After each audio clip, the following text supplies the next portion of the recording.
Really good. మీకు అందరికి job opportunity వచ్చింది, అవునా?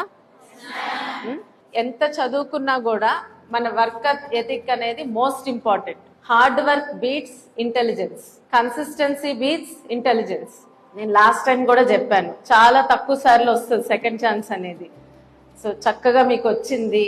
ఫ్యూచర్, మన భారతదేశం ఫ్యూచర్ మీరంతా. ఇవాళ మెయిన్ నేను చెప్పాలనుకునేది, మీకు వచ్చిన శాలరీని మీరు ఎట్లా సేవ్ చేసుకుంటారు అనేది. సో లైఫ్ లో ఒక 3 ఇష్యూస్ ప్రతి వాళ్ళకి ప్రాబ్లం గా అనిపిస్తాయి. ఆ 3 విషయాలు ఏంటి? ఫైనాన్షియల్. సో అంటే మనకి మెయిన్ అందరికన్నా ఆలోచించేది ఏంటంటే, మన లైఫ్ కి ఏమన్నా అయితే మన మీద ఆధారపడిన వాళ్ళకి ఏంటి? ఫ్యామిలీ. మన సంపాదన ఆగిపోతే ఏంటి? రెండోది, ఎమర్జెన్సీస్ వచ్చినప్పుడు ఒక 6 నెలలు మీరు వర్క్ కి వెళ్ళలేకపోయారు, అప్పుడు ఏం చేయాలి? తర్వాత హెల్త్ ఇష్యూస్. సో దానికేంటి? ఈ 3 మేజర్ ప్రాబ్లమ్స్. ఇప్పుడు 15,000 వస్తుంది అనుకుందాం చేతికి, అసలు ఎంత సేవ్ చేయాలి? 20% సేవ్ చేసుకుంటే మంచిది.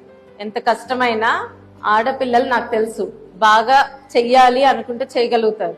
మీకు ఇండియన్ పోస్ట్ పేమెంట్ బ్యాంక్ ఎంతమందికి ఐడియా ఉంది? IPPB. సో వాళ్ళ దానిలో ఒక సేవింగ్స్ అకౌంట్ ఉంది, ఆరోగ్య savings account. I think yearly 150 రూపాయలు ఎంతో పే చేయాలి. హెల్త్ కి ఆన్లైన్ కన్సల్టేషన్స్ ఫ్రీ. అట్లాగే మెడిసిన్స్ కావాలంటే 30% డిస్కౌంట్స్ ఉన్నాయి. తర్వాత మీరేం చేసుకోవాలి? మీ శాలరీకి 6 months ఎమర్జెన్సీ ఫండ్ ఒకటి తయారు చేసుకోవాలి. సో సుమారుగా 15,000 వస్తుంటే మీరు 90,000 6 నెలల జీతాన్ని ఎమర్జెన్సీ ఫండ్ అని ఉంచుకోవాలి. Life insurance, okay.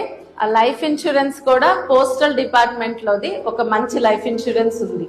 సంవత్సరానికి 800. పొరపాటున యాక్సిడెంట్ అయితే ఆల్మోస్ట్ 15 lakhs వరకు కవరేజ్ వస్తుంది, 10 to 15 lakhs. ఇప్పుడు హెల్త్ ఇన్సూరెన్స్. హెల్త్ ఇన్సూరెన్స్ మీకు ఎవరికన్నా ఆరోగ్యశ్రీ కార్డ్స్ ఉన్నాయా?